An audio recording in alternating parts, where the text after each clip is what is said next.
Kenal kepada Allah itu derajat paling rendah, minimal kita selalu husnudon sama Allah. Segala yang diberikan Allah, ada seorang hamba minta tolong sama Allah, apalagi di tengah malam, ya Allah, ya Allah. Kalimat yang dia baca, ya Allah, itu nama paling mulia, namanya Allah, Asmaul Husna paling mulia. Itu nilainya jauh lebih mahal daripada dunia seisi.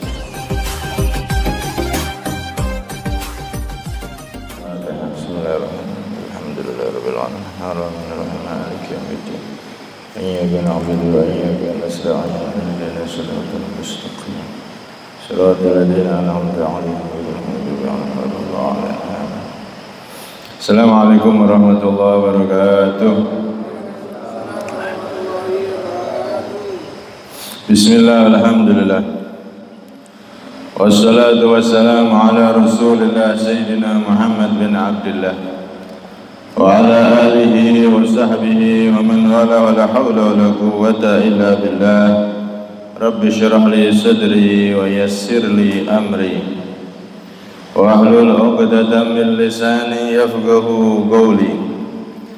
Asaddid lisani wahdi qalbi bihaqqi sayyidina Muhammadin nabi sallallahu alaihi wasallam.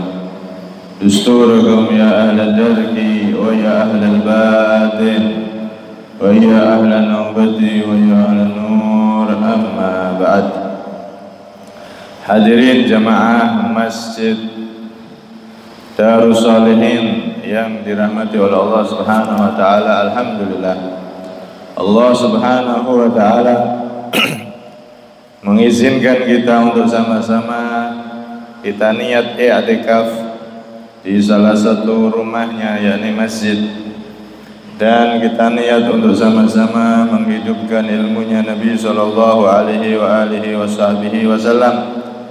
Duduknya kita di masjid ini untuk sama-sama ngaji, tidak ada lain kecuali niat agar Allah menambah ridhonya untuk kita, dan kelak duduknya kita ini membuahkan duduknya kita bersama Rasulullah SAW di surganya Allah Subhanahu wa ta'ala. Dan semoga kita semua diberi umur panjang, sehat walafiat, amin Allahumma amin.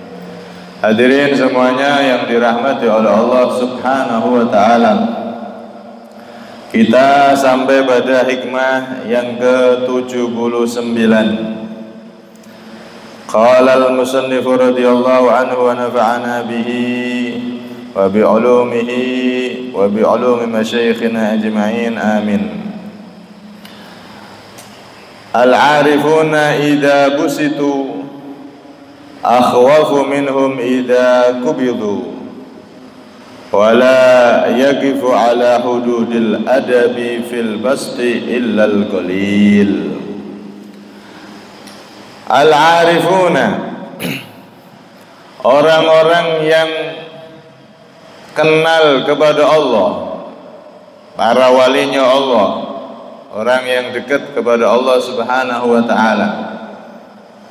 Kenal kepada Allah itu derajat paling rendah, minimal kita selalu husnudon sama Allah. Segala yang diberikan oleh Allah kepada kita, kita husnudon, baik sangka sama Allah. Saat diberi longgar rezeki, alhamdulillah, ini Allah ngasih rezeki biar saya pakai untuk ibadah. Saat diberi sempit rezeki, dia husnudon, baik sangka sama Allah. Mungkin kalau saya diberi kekayaan, longgar, saya lupa jamaah, bahkan mungkin saya lupa sholat dan seterusnya. Segala sesuatu yang diberikan oleh Allah kepada kita, kita husnudon, baik sangka, meyakini itu terbaik untuk kita dari Allah, maka ini derajat paling sedikit, paling rendah orang yang kenal kepada Allah. Dan apa positif buruk sangka sama Allah, Gusti Allah apa gak sayang ya sama saya, Allah kok tega ya sama saya. Nah ini nggak masuk ini. Al-arifun, orang yang kenal Allah, minimal selalu baik sangka sama Allah. Idza busitu, ketika mereka itu diberi kelonggaran, diberi kenikmatan, akhwafu, minhum, itu lebih mereka takuti idza kubidu, daripada diberi ujian, diberi kesempitan. Kenapa? Wala yaqifu ala hududil adab fil basti illa qalil. Karena tidak bisa mendirikan batasan-batasan adab kepada Allah ketika diberi kenikmatan, fil basti, dalam kenikmatan, illal qalil, kecuali orang sedikit. Jadi orang yang kenal sama Allah itu Pak, nek dikasih kesempitan, ujian, kurang rizki, bahkan musibah, mereka malah lebih mereka sukai. Maksudnya mereka itu tidak khawatir itu, karena pasti orang itu kalau diuji ingat Allah, nggak akan lupa sama Allah gitu. Tapi kalau sudah mereka itu dikasih kenikmatan, apalagi kok sampai banyak, tambah banyak, mereka tambah takut. Jangan-jangan saya akan lupa dan jauh dari Allah. Ini al-arifun, orang-orang yang kenal Allah itu. Kenapa? Karena orang itu kalau sudah dikasih kelonggaran, kenikmatan, kekayaan, dan lain-lain itu, tidak ada yang bisa istiqomah, tetap ibadah sama Allah, tetap beradab kepada Allah, berakhlak kepada Allah dengan ibadah, kecuali hanya sedikit. Artinya banyak yang lalai Pak. Nek diuji musibah, itu wong mesti ingat sama Allah, iling pasti. Ya Allah, ya Allah, ya Allah. Nah kalimat ya Allah, ya Allah, ya Allah, grantese wong niku nilainya nanti di akhirat lebih berharga daripada dunia seisinya. Ya Allah, ada seorang hamba minta tolong sama Allah, apalagi di tengah malam, ya Allah, ya Allah. Kalimat yang dia baca ya Allah, itu nama paling mulia, namanya Allah, Asmaul Husna paling mulia. Itu nilainya jauh lebih mahal daripada dunia seisinya. Orang itu kalau diberi musibah pasti ingat sama Allah, tidak mungkin. Rata-rata tuh pasti tambah ingat, tidak mungkin dengan musibah malah tambah dadi. Tidak. Apalagi sekarang kena musibah daerah mana itu, Sulawesi atau mana itu, semoga diberi pertolongan oleh Allah. Farij anna wa anil muslimin. Orang kalau sudah disempitkan oleh Allah itu pasti ingat. Tapi kalau diberi kelonggaran, banyak yang lupa. Yang masih ingat sama Allah qalil, sedikit sekali manusia itu yang tetap istiqomah ketika dia diberi kelebihan dan diberi keluasan harta atau pangkat tinggi dan seterusnya. Kok ijik istiqomah, ijik jadi wong soleh, masih bener kelakuannya, itu sedikit. Kebanyakan lupa sama Allah. Karena itu mereka orang-orang yang kenal sama Allah, al-arifun, mereka paling takut kalau sudah dikasih busito. Kalau sudah busitu, ida busitu, mereka lebih takut itu. Karena memang disebutkan dalam riwayat ad-dunya asharu liqalbil abdi min Harut wa Marut. Dunia itu lebih bisa menyihir kepada hati seorang hamba daripada sihirnya Harut dan Marut. Harut Marut ini Pak, ini makhluk pertama bahkan dari kalangan malaikat itu. Makhluk pertama yang dia itu apa? Dari cerita Harut Marut itulah munculnya sihir. Dan dunia ini sihirnya, berarti pusat sihir itu dari awalnya adalah kisah tentang Harut Marut. Sihir nih, paling hebat sumbernya sihir berarti. Nah ketahuilah dunia ini gemerlapnya, tipuannya itu lebih menyihir kepada hamba Allah, artinya membuat lupa hamba-hamba Allah daripada sihirnya Harut dan Marut. Dunia ini jauh lebih hebat sihirnya untuk menjadikan hamba itu jauh dari Allah Subhanahu wa ta'ala. Karena itu Wahab bin Munabbih Beliau meriwayatkan Nabi Isa alaihissalam pernah berkata, inna asyaddakum hubban lid dunya asyaddukum jaza'an 'alal musibah. Sesungguhnya orang yang paling cinta terhadap dunia dari kalian, maka dia akan menjadi orang yang paling merasakan penderitaan saat terkena musibah. Orang itu kan kalau kenal sama Allah tadi, kalau diuji malah seneng, artinya tidak khawatir gitu loh, tetap ingat sama Allah. Tapi kebanyakan manusia nek diuji, oh ini kan susah, apalagi musibah besar kayak longsor, banjir, walah wes kayak kiamat sudah, hidup sudah enggak, wes seakan-akan sudah putus asa, rumahnya hilang, keluarganya hilang. Kenapa kok bisa seperti itu? Karena hati dipenuhi dengan cinta dunia. Kalau hati itu tidak dikuasai cinta dunia, ketika diuji seberat apapun, dia akan tetap jadi hamba Allah yang soleh, tetap menjadi hamba Allah yang tidak meninggalkan ibadah. Itu kita lihat tuh saudara-saudara kita yang di Palestina itu, Masya Allah, rumahnya hancur, suaminya meninggal, anaknya meninggal kena bom, atau sebaliknya istri anaknya meninggal, dia tinggal sendiri, atau sebaliknya tinggal anaknya yang masih 7 tahun, masih kanak-kanak, semua keluarganya meninggal, dia selamat sendiri.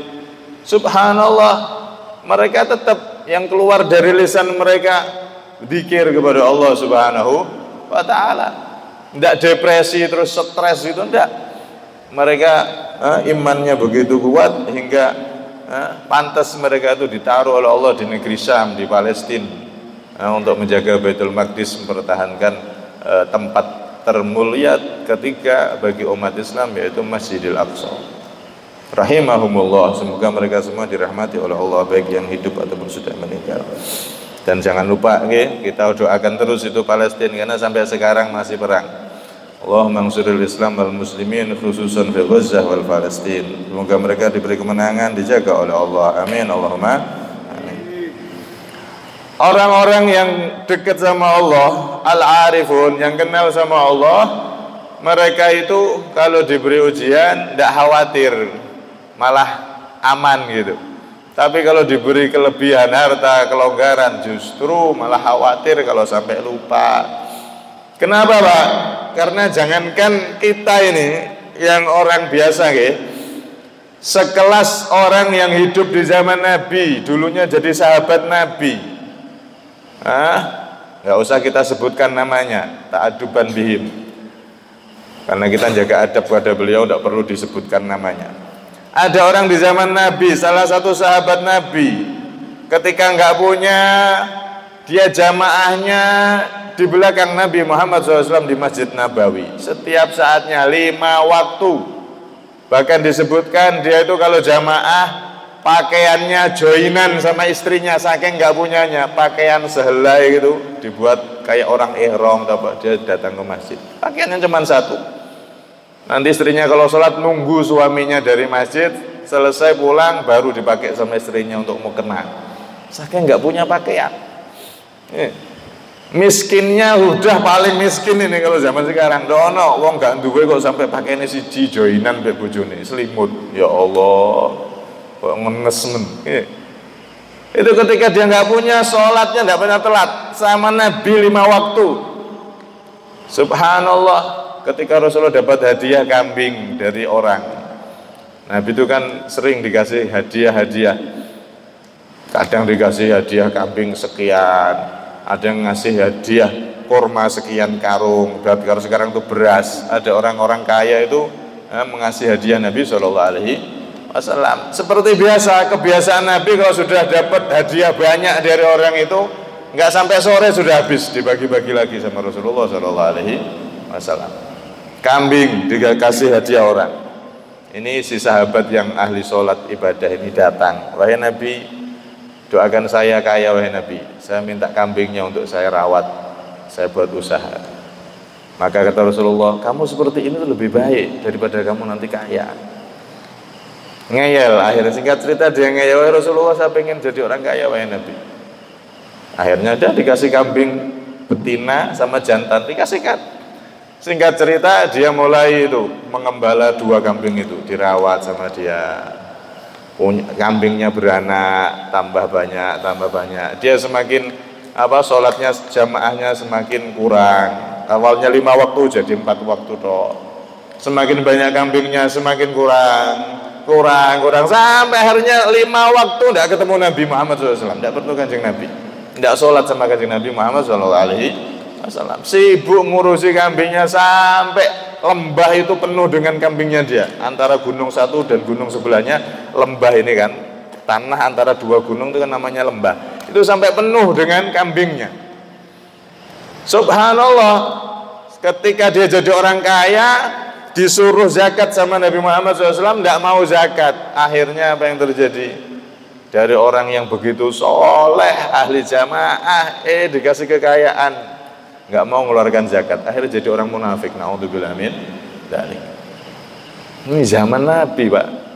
Guru-guru dunia akhirnya lupa dengan Nabi Muhammad SAW. Apalagi sekelas kita, orang yang nggak pernah ketemu Rasulullah, orang yang nggak hidup di zaman Nabi, orang yang hidupnya jauh dari zaman Nabi, hampir 1500 tahun. Sekarang tahun 1445, hampir 1500-an, kurang sidik, kurang 35 tahun, 1500 tahun jarak kita dengan Nabi Muhammad SAW.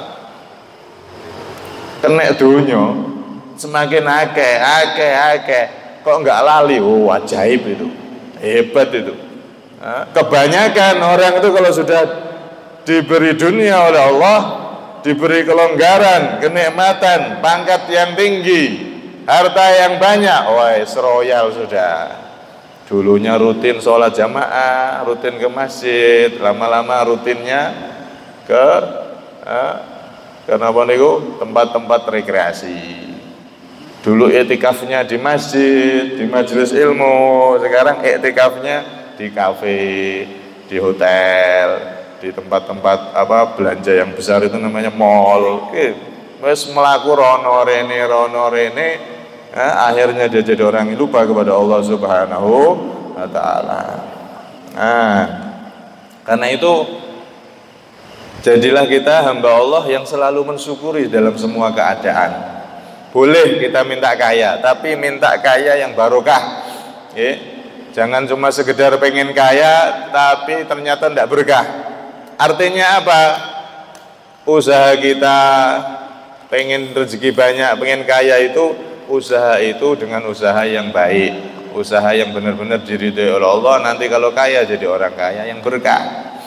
Jangan sampai asal-asalan dalam mengumpulkan harta, tidak peduli yang haram, tidak peduli yang dilarang oleh Allah, diterjang semua, sementing cepat sugih, sementing cepat kaya. Akhirnya kalau sudah kaya lupa sama Allah Subhanahu wa Ta'ala, karena tidak berkah. Kekayaannya dicari dengan cara yang tidak diridhoi oleh Allah Subhanahu wa Ta'ala. Karena itu ini orang-orang yang dekat kepada Allah, mereka itu lebih khawatir, lebih takut kalau diberi kelonggaran, keluasan dunia daripada mereka ketika diuji. Kalau diuji itu pasti ingat sama Allah Subhanahu wa Ta'ala.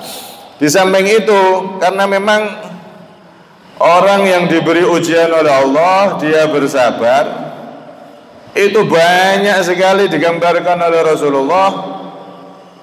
Mereka semua kelak di akhirat akan mendapatkan kenikmatan yang begitu besar dari berkah sabarnya dia saat diuji.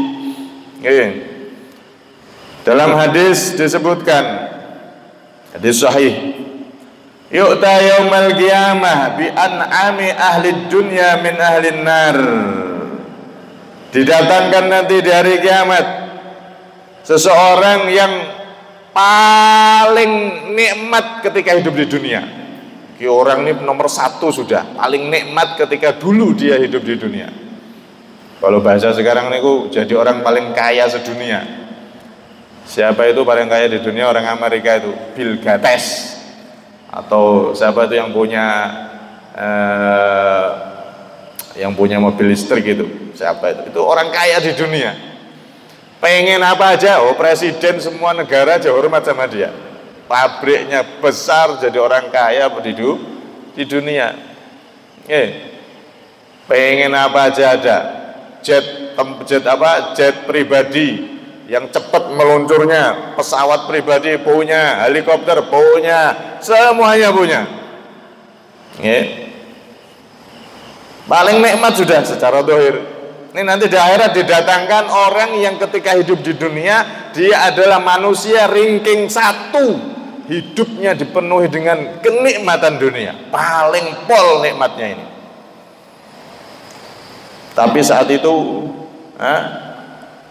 dia dibangkitkan atau diambil dari neraka karena memang dia lupa ketika diberi kenikmatan di dunia. Fayusbahu finnar sibghatan thumma yuqalu ya ibna adam hal ra'aita khairan qad hal marra bika na'imun qad fayaqulu la wallahi ya rabb.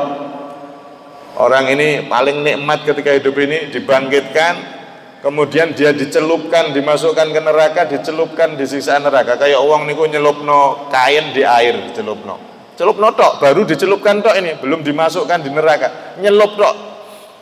Kemudian diangkat, wahai manusia yang paling nikmat saat hidup di dunia, apakah engkau pernah merasakan kenikmatan ketika kamu hidup? Apakah kenikmatan yang kamu nikmati dulu itu masih terasa sekarang?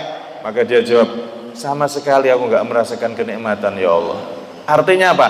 Lupa dengan seluruh kenikmatan yang pernah dia nikmati, Pak, gara-gara dicelupno ning neraka.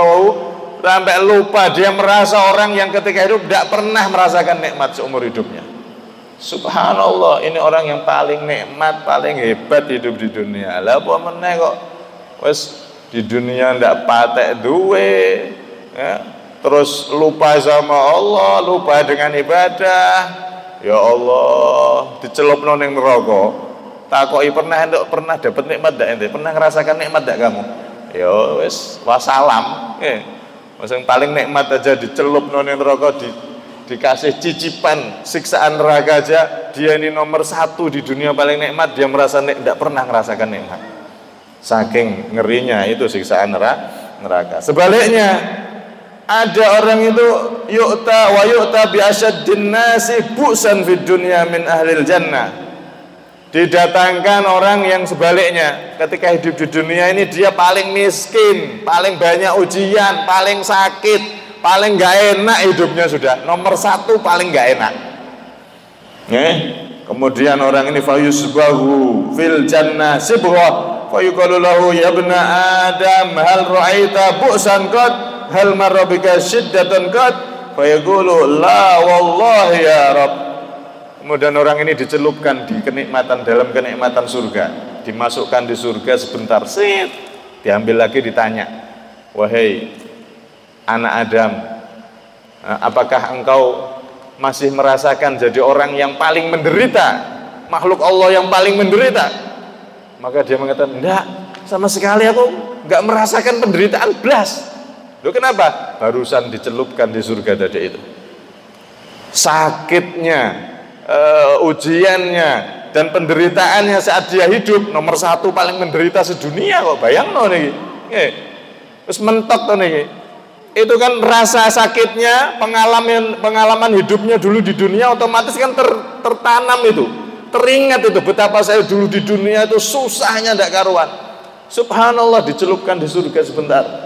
Diambil kemudian ditanya, apakah engkau masih merasakan, masih ingat kesulitan-kesulitanmu dulu di dunia? Ndak wahai Allah, sumpah demi Allah, sumpah demi engkau ya Allah, aku enggak merasakan penderitaan apapun setelah aku melihat balasan yang kau berikan kepada aku di surga. Masya Allah, ya. Karena itu orang-orang soleh itu mereka khawatir kalau diberi nikmat, semakin diberi keluasan rezeki, tingginya jabatan dan seterusnya, mereka itu lebih khawatir. Karena itu mereka lebih merasa aman dan tidak khawatir itu kalau diberi ujian, diberi hidup pas-pasan, diberi hidup ya secukupnya, itu malah senang mereka. Cuman mereka juga tidak meminta, ya Allah jadikan saya orang yang penuh ujian di dunia, orang yang penuh yang terkena sakit terus di dunia, ya enggak. mereka pengen jadi orang yang biasa-biasa saja, nggak terlalu kaya juga, jangan juga orang yang terlalu susah, setengah-tengah umum wong itu paling nikmat ya. Kata Rasulullah apa? Kalau ada orang itu apa? Diberi kecukupan harta, bisa makan di hari itu, faqad huzat lahu dunya bihadafiriha. Ada orang itu keluarganya sehat, kemudian dia sama keluarganya nggak pisah, nggak ada yang merantau jauh keluar kota atau keluar bahkan keluar negeri, nggak ada. Keluarganya kumpul semua deket sak desa atau kalau perlu sak rumah, terus sehat semua, terus di hari itu ada makanan yang cukup dimakan satu hari. Maka kata Rasulullah apa? Itu adalah orang yang telah diberi kenikmatan dunia seisinya, kata Rasulullah SAW. Seakan-akan dia telah diberi kenikmatan dunia seisinya. Sepenting keluarganya kumpul, mangan ora mangan kumpul, cara wong Jawa riyen nggih, mangan ora mangan penting kumpul. Niku bener. Kumpul keluarga, sehat semua, mangan saonoke, wes itu kenikmatan dunia yang sesungguhnya. Daripada kaya raya, anaknya di mana? Oh, anak saya di Jepang sana kerja. Kaya raya, loro, stroke, ini itu, waduh susah Pak. Nek dikiri sehat, kumpul keluarga, mangan saonoke, wes itu koyo raja di raja sudah. Itu sudah kenikmatan yang luar biasa sudah. Apalagi kok jenengan bukan hanya dikasih makanan satu hari, neng ATM enek cukup gemangan seminggu, walah wes itu sudah kenikmatan yang sudah sangat layak untuk kita syukuri. Kok ijik ngerasa ya Allah duitku kok kurang, ya Allah ya Allah ya Allah ya Allah. Padahal kumpul keluargane sehat, rezeki ya wis cukup. Alhamdulillah, walaupun kadang-kadang kurang tapi ya iso melaku, ya wis alhamdulillah disyukuri, diperbanyak itu ibadah agar nanti kumpul di dunia juga kumpul kelak di akhirat, dikumpulkan dengan keluarganya di dunia. Harapannya kita semua juga punya cita-cita nanti di akhirat dikumpulkan oleh Allah bersama semua keluarga dan orang-orang yang kita cintai di surganya Allah Subhanahu wa taala. Karena itu di sini kita bisa ambil pelajaran, wes jadi hamba yang kita itu berusaha selalu terima kasih sama Allah, selalu prasangka baik sama Allah. Diberi banyak alhamdulillah, diberi sedikit ya alhamdulillah. Penting sehat, penting iso ibadah, penting kumpul sama keluarga, selesai. Itu adalah cerita kehidupan dunia yang paling baik sudah itu. Nanti dunia ini tinggal cerita, akhirat yang akan jadi kenyataan. Nah, ketika di dunia ini kita kalau jadi hamba yang ingat sama Allah dalam semua keadaan, diberi keluasan berusaha jadi hamba yang ingat sama Allah, diberi kesempitan, ujian, kita tetap jadi hamba yang istiqomah, tetap ingat sama Allah, ibadah sama Allah, maka kita akan jadi hamba yang dekat kepada Allah Subhanahu wa taala. Harapannya itu tadi, kita semua benar-benar akan dimuliakan oleh Allah kelak berada di surganya Allah Subhanahu wa taala. Semoga kita semua dijadikan hamba yang tahu diri, yang terus selalu bersyukur. Alhamdulillah ala kulli hal. Kita bersyukur kepada Allah atas semua keadaan. Berusaha jadi hamba yang benar-benar mensyukuri semua pemberian Allah Subhanahu wa taala tanpa ada rasa suudon atau prasangka buruk kepada Allah Subhanahu wa taala. Yakini dalam hati kita semua yang diberikan oleh Allah itu terbaik untuk saya. Selesai. Kita akan jadi hamba yang masuk kategori arifun walaupun derajatnya paling rendah, orang yang kenal kepada Allah Subhanahu wa taala. Lah nek wong iku senengane suudon sama Allah, buruk sangka sama Allah, ini berarti orang yang belum kenal sama Allah itu. Apa sithik wes Gusti Allah kok jahat ya? Apa sedikit Allah kok nggak adil ya sama saya? Apa sedikit diuji sedikit, ya Allah ini gimana ya, sudah istiqomah kok hidup saya begini-begini terus. Ini orang yang belum kenal sama Allah, selalu suudon sama Allah. Tapi kalau kita husnudon, baik sangka sama Allah, maka kita terhitung jadi hamba-hamba Allah yang arifun, orang-orang yang kenal sama Allah walaupun derajat kita paling rendah. Maka ini yang perlu kita tanamkan di hati kita, perlu kita latih di hati kita. Setiap apa yang terjadi, kita selalu berprasangka baik sama Allah. Ini yang terbaik dari Allah Subhanahu wa taala untuk saya. Begitu, semoga kita semua jadi hamba-hamba Allah yang benar-benar diberikan oleh Allah kebahagiaan, keselamatan, selalu ingat sama Allah dunia sampai akhirat kita dekat kepada Allah Subhanahu wa taala dan kelak dikumpulkan bersama Nabi Muhammad, hamba yang paling dekat kepada Allah Subhanahu wa taala. Amin. Allahumma amin. Kurang lebihnya minta maaf. Hada minni wal afwa minkum. Assalamualaikum warahmatullahi wabarakatuh. Sirril Fatihah.